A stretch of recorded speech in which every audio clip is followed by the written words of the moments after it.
Bloody tight game, pretty atrocious conditions, but Exeter have done the double, and they take the Premiership Final out 19 points to 13. Like I said, man, the rain was horrendously bad. I hate to think how bad it was actually being there because you could see it pelting down on the TV. And it's always, I don't know, maybe 10 times worse at the actual ground than it is.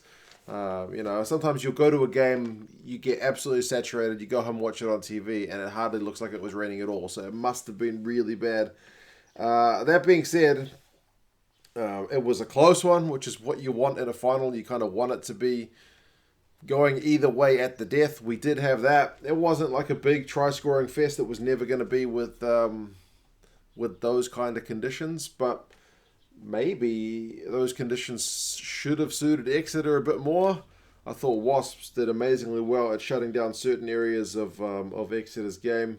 But yeah, ultimately, congratulations to Exeter and commiserations to Wasps. I'll go over some of the key points of the game, the key moments, the stats. And yeah, you guys can let me know your thoughts on how you thought this one went. To be honest, I had to drag myself out of bed at 6 o'clock when this one started. By the time I got the tally on, it was about 2 minutes into the game, and I could see one of the Wasps guys putting his contact lens back in. Thankfully, he wasn't injured. When I just saw a Wasps guy on the ground, and I thought, goodness, if he's injured, that's going to be a long night. The wind was swirling. It was raining at that point, but maybe not as bad as it was going to be later on. There was a fair bit of ball down Wasps' end, to be fair, early, but Jack Noel gave them a bit of an easy exit with a tackle in the air. So, yeah, good chance for Wasps to kind of get out of jail because they seem to be under the pump early. Interestingly, Wasps took the first points of the game, 3-0. First penalty, so Wasps were in front. And then, Simmons kicked it out on the full. I was thinking maybe this is a slight momentum shift out of what Exeter should be doing, especially when later on Exeter had like a 5 meter maul, and you think there's only going to be one result here, but no, Launchbury managed to grab hold of the ball carrier. He managed to come through legally and shut it down. So like Simmons kicking out on the full, Noel tackling in the air, Wasps shutting down the maul. I was thinking, okay, maybe this is game on. But that being said, it was not long later that the first try of the game came through. It was Slade who ends up getting man of the match. I think he got, at least so far on the stats, what is registered as Exeter's only clean break of the game. Yeah, pretty tight stuff. He's out wide. He looks up and sees two forwards ahead of him. The winger kind of bites up from backfield to cover Noel, who's outside Slade. Slade just kind of dummies and dinks through the two forwards, and it's just too easy, man. Hell of a try. Like, good awareness from him to know, that he's probably got the gas and the feet to get around the forwards, and as long as he sold the winger with the dummy, then he's all good. So, yeah, great conversion, and it's 7 points to 3. First lead change of the game. 21 minutes, Wasps conceded a scrum penalty, which I thought was concerning. However, they did win the next one. I could see Rob Baxter shaking his head in the stands at conceding that scrum penalty. To be fair, you'd have to say the scrum was one area that was always going to be tough for Wasps, having lost two of their forwards, two of their props, with the kind of COVID precautionary stuff. And, yeah, it was definitely an area of pressure. However, not too long later, Umaga gets the only try for Wasps of the game. It's on 30 minutes. It's a good bit of kind of hit back for them. It's Robson who really creates it because he takes one step to the side of the ruck and the defenders just kind of bite in on him, creating enough of a gap for when he passes it to Umaga. Umaga puts the hammer down, and again, like Slade with his try, he's kind of got the feet for it. He's got the gas, and he managed to scamper on through for the try. So, yeah, Wasps, man, go back in front. They kick the conversion, 10 points to 7. Absolutely game on. At that point, I wrote a note in less polite terms than this that said it's really piddling down. Like, it was just horrendous. The top of the screen was just kind of grey-white movement because it was just bucketing. Absolutely horrendously bad. 35 minutes, Exeter take the 3 out in front. It's kind of a gift penalty for them, so you got to take it. And they do win one last penalty at the breakdown before halftime, so they kick that one as well. And they go into the halftime break 13 points to 10 in front, so the lead changes back again. Back and forward in this game, which is what you want to see in a final. Despite the rain, the handling wasn't too bad, despite the weather. Some of the passes were going, a bit awry to feet or to knees and stuff. But again, that's just to be expected. It's harder conditions to play in. But overall, she was pretty tight stuff. Possession was 55-45 to Exeter. Territory was 61-39. Remember what I mentioned about it feeling like it was being a lot down Wasps' end. The stats reflect that. Run meters was 118 to 80. Knock-ons 6-4. Given the conditions, I honestly think that's not too bad. Like 10 knock-ons in a half is a fair bit, but given the conditions, I think we take that. Tackling, Exeter was at 91%. Wasps were at 87%, so both sides keeping it pretty tight. Penalties conceded was 5 by Wasps, 3 by Exeter, so relatively low in the scheme of things. But yeah, tight overall. 42 minutes, Robson, again, he looks pretty dangerous for Wasps.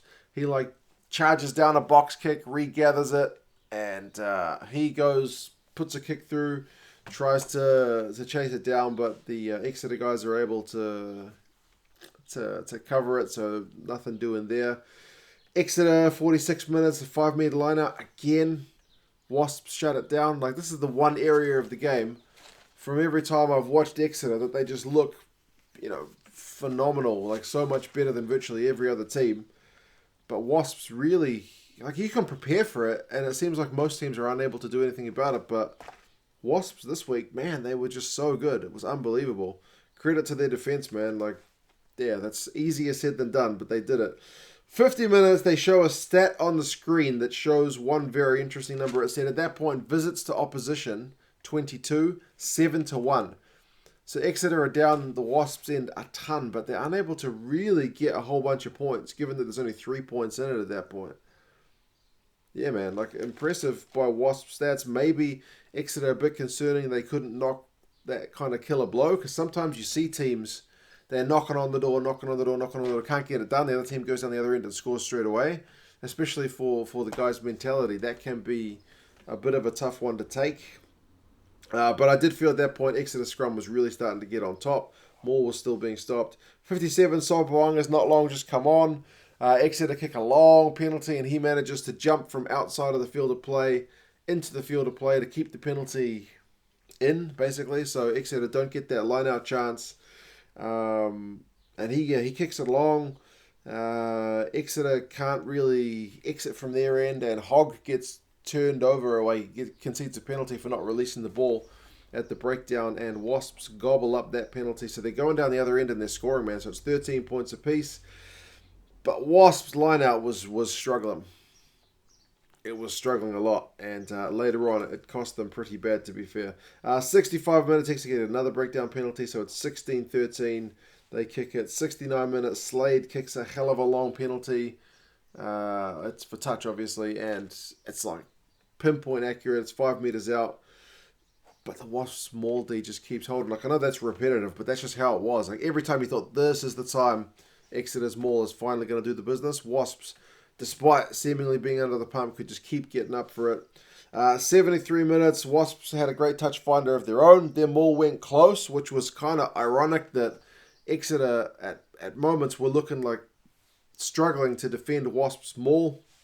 It went really close, and Wasps managed to win a penalty from that maul. They decided not to opt for the 3. Big decision, but they've had bugger all chances down Exeter's end, and this is a chance to actually put them in front with 5 minutes to go. A chance to win it. So they kick for the touch. It's a 5-meter line out, and based on their previous maul, you wouldn't be backing them not to score. But their line out goes straight to, I think it was Johnny Gray. Unbelievable. The line out was, I know the conditions were bad, but yeah, that one will haunt the Wasps guys, to be honest. 78 minutes, Exeter win a penalty. They go for touch, they maul it, they win another penalty, and that's right on less than a minute to go, so they take enough time to run down the clock, kick the penalty. Final score 19-13. So, yeah, man, hell of a game. Exeter had a heap of ball, 59%. They had a heap of territory, 67%. But they couldn't put Wasps away. You'd say they did enough, man. They did enough. Conditions, as I said, very tough for both teams. Not easy to get on top. Clean breaks, as I said, as it stands, it'll probably get adjusted as the game goes on. But 1 to Exeter, 2 to Wasps. Defenders beaten 8 apiece, so pretty low numbers in terms of attack. The conditions were not allowing that kind of thing. Both defenses solid as a rock. 89% for Exeter was their tackling percentage. 91 for Wasps. So both sides really in it. Wasps had to make a few more tackles, obviously having less ball. Run meters 210 to 119. Kind of high given the conditions. I would have thought maybe even lower, but that's Exeter with the bigger number. Lineouts. This is a key area for Exeter, man. 16 out of 18. Hell of a good performance given the swirling wind and the rain. Whereas Wasps were 6 from 11. 54%. And a final, man, that's gonna be a troublesome one. And also penalties conceded, 15 by Wasps, 9 by Exeter. So not quite double, but a sizable chunk more. So yeah, as I said, well done Exeter, man. Slade finishes with the most run meters of the game, 41. Most of them would have been in that try. He had a whole bunch of Exeter's. Like, remember I said they had 8 defenders beaten. Slade had 3. They had a clean break. He had the 1. They had 200 odd run meters. He had 41 of them. So Slade maybe deserved man of the match, I think. I think his tackle stats was like 2 from 4, which is not great, but otherwise. Umaga for Wasps had 28 run meters, which was the top guy for Wasps. Remember, they only had 119. He had 3 defenders beaten in a clean break himself. So both guys, key moments for their tries, as tries were pretty hard to come by. Launchbury finishes with 11 from 11 tackles. Noel had 9 from 9, actually. But, yeah.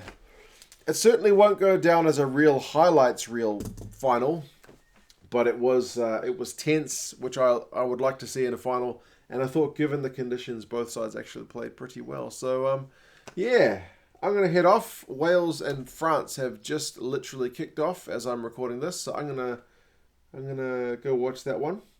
You guys let me know your thoughts on this one. As I said, congratulations to Exeter. Hell of a win. Hell of a job to get the double. And I noticed they've already got the star on their current jersey in the final. So, yeah, good on them. Commiserations to Wasps, as I said. But really pleasing stuff, man. Given their prep they had to make, I thought they did, a hell of a good job and can certainly hold their heads high after that one, even if it won't feel like it. But, yeah. You guys let me know your thoughts, and I'll talk to you again soon. See you later.